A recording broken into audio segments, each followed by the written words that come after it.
This is Deborah Baker with the CISO Guide to Cyber Resilience podcast.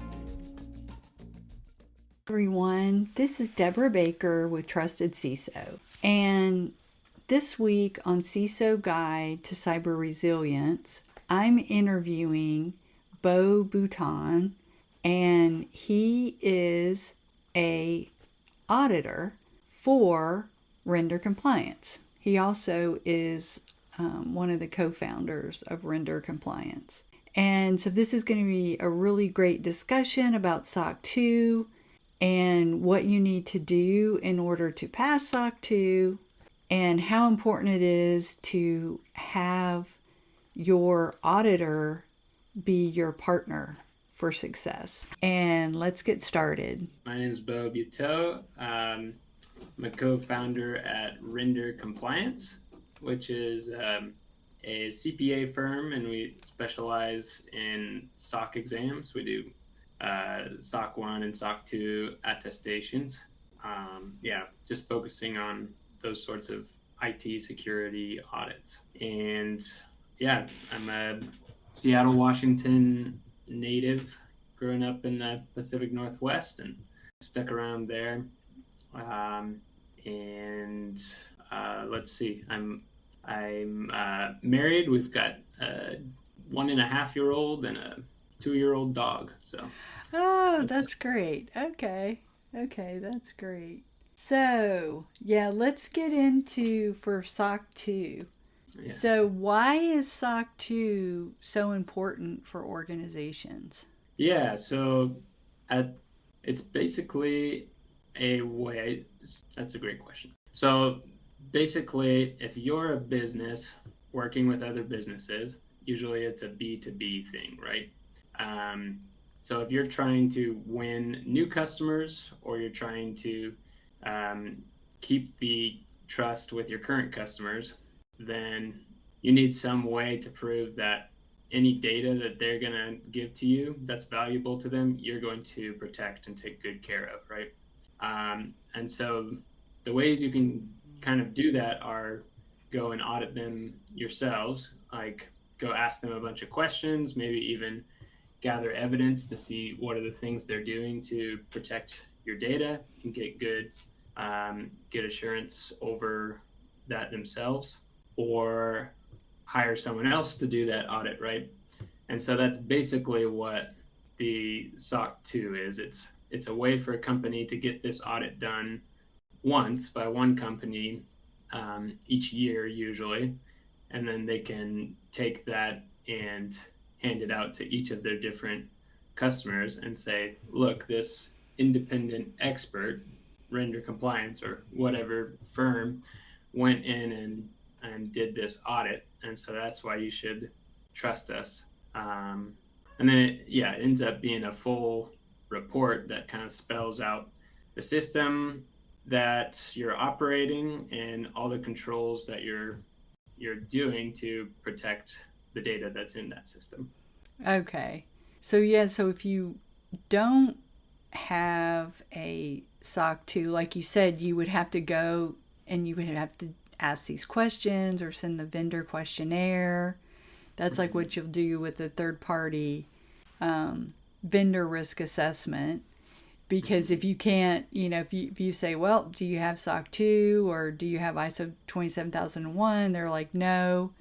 Then you've got to send this questionnaire over, and they have to ask, answer all these questions, and right. So it's a lot easier. And then you also know that it's a third party has actually reviewed it, and it's not just them saying, this is what I do. So there's more trust with the report that way.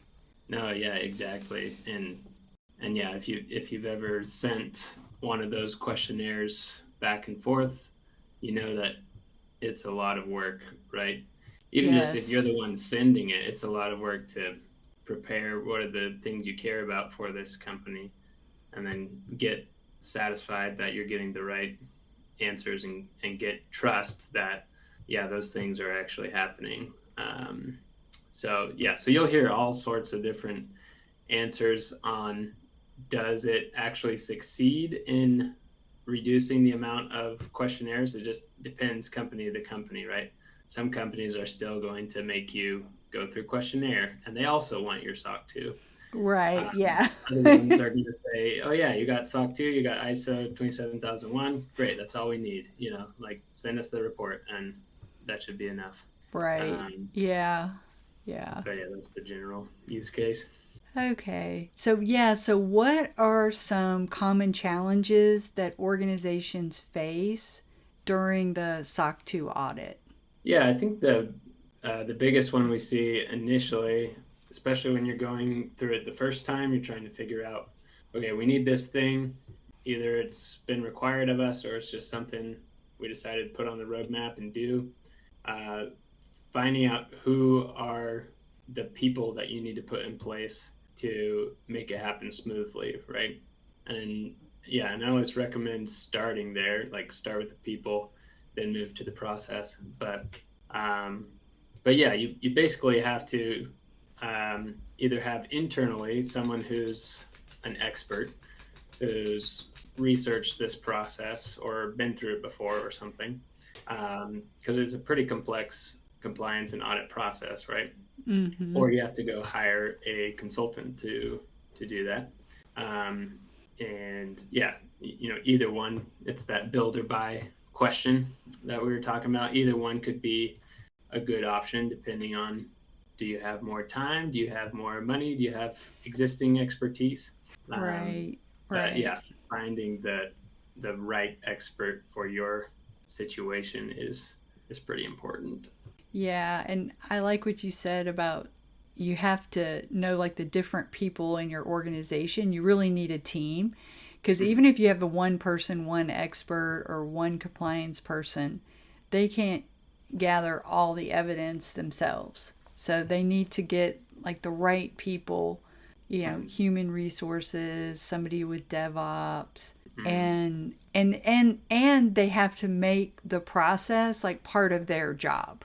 So I know when I was first going through this, when I was a CISO and I was going through SOC 2 for the first time, I would, I'd set up these calls with, I had like the team of the different people, the key stakeholders, and, we'd set up these calls and make sure, okay, we're getting the evidence, we're doing this. And when the DevOps person, when you don't have to ping them anymore, like, hey, have you reviewed the administrator accounts? And, have you, they're like, yeah, I already did that. I've got that on my calendar or what, that's what you want. It's like, it's a wonderful moment. Yeah, exactly. You're like, okay, yes. Because that's the whole, you want it to be part of the process and not, just like this one person that's running around trying to gather this, information. And so definitely it's a team effort. Any tips and tricks for how you were able to get there eventually, or just a long process of educating, communicating? Yeah, it was like when I first did it, I had spreadsheets and I was doing it that way. I told my manager that was a CTO, I said, I really would like to get a tool that would manage all of this, because having to do it through a spreadsheet and keeping it up with myself, I just said that's a little bit difficult.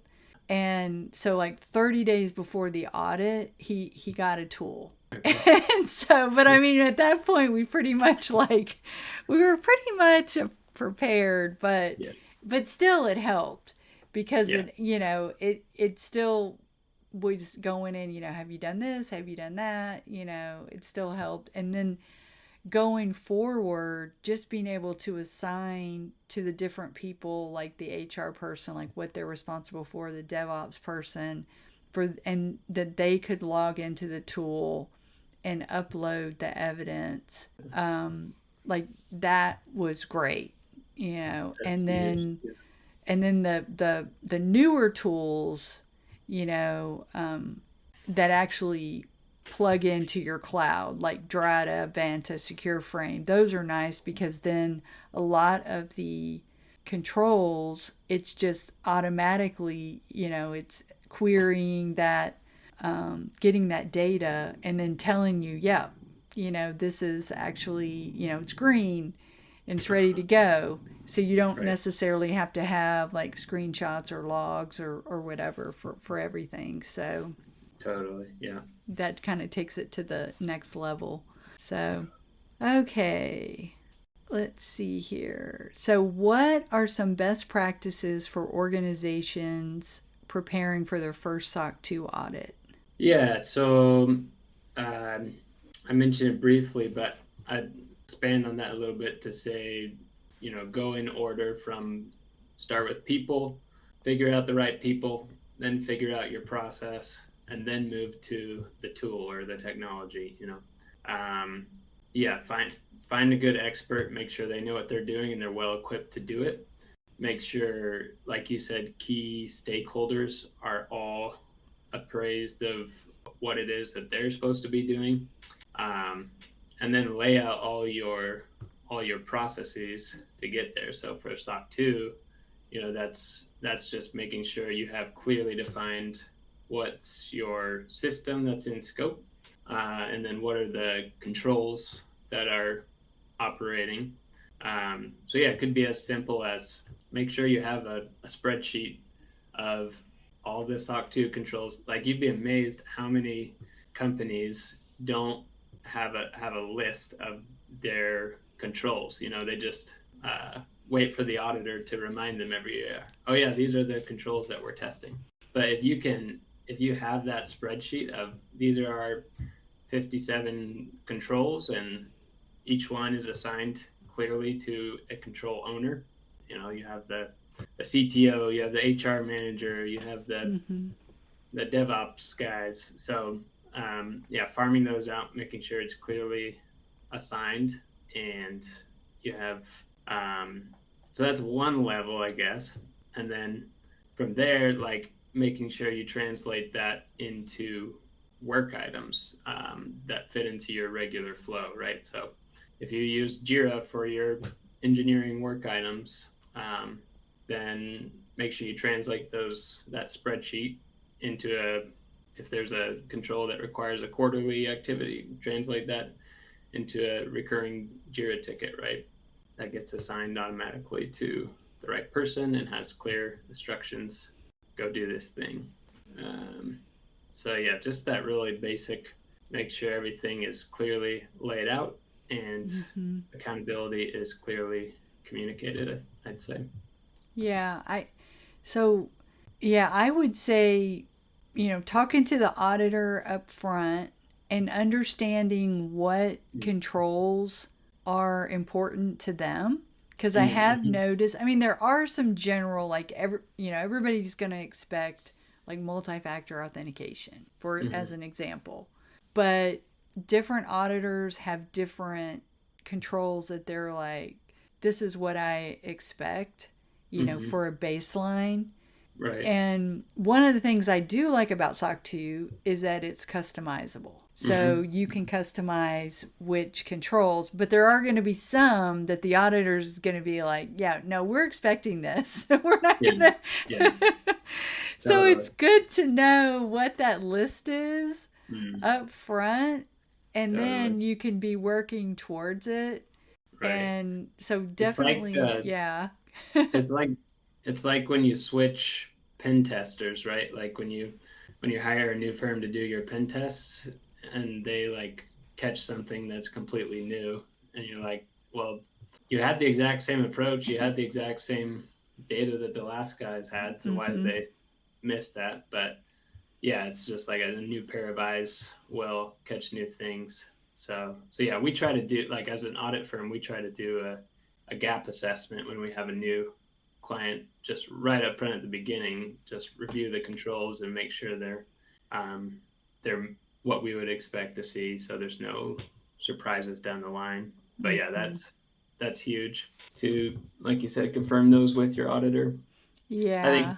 I think also make sure you're clear internally and with the auditor on what the system scope is.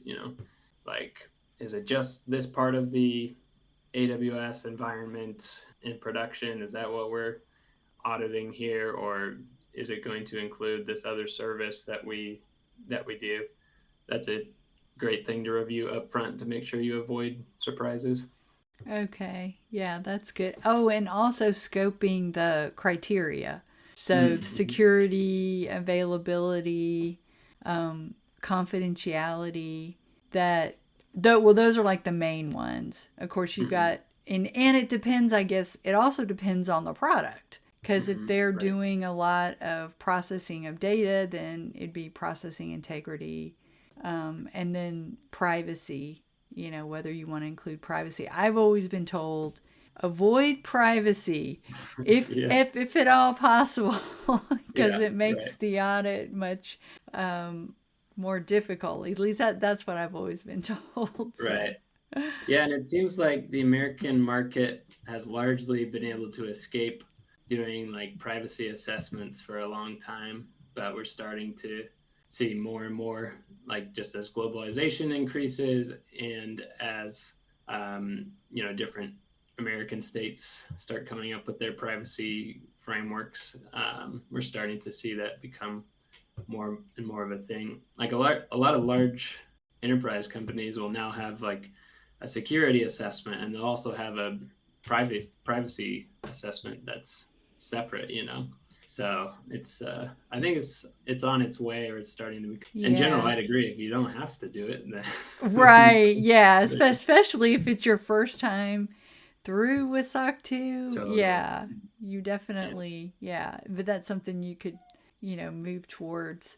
And it's the logical order too, because like you have to start with security controls as a baseline to even start thinking about implementing privacy controls operationally too. Yeah. Okay, there's my beagle starting to complain. We'll see how this goes. Okay. Thanks for listening.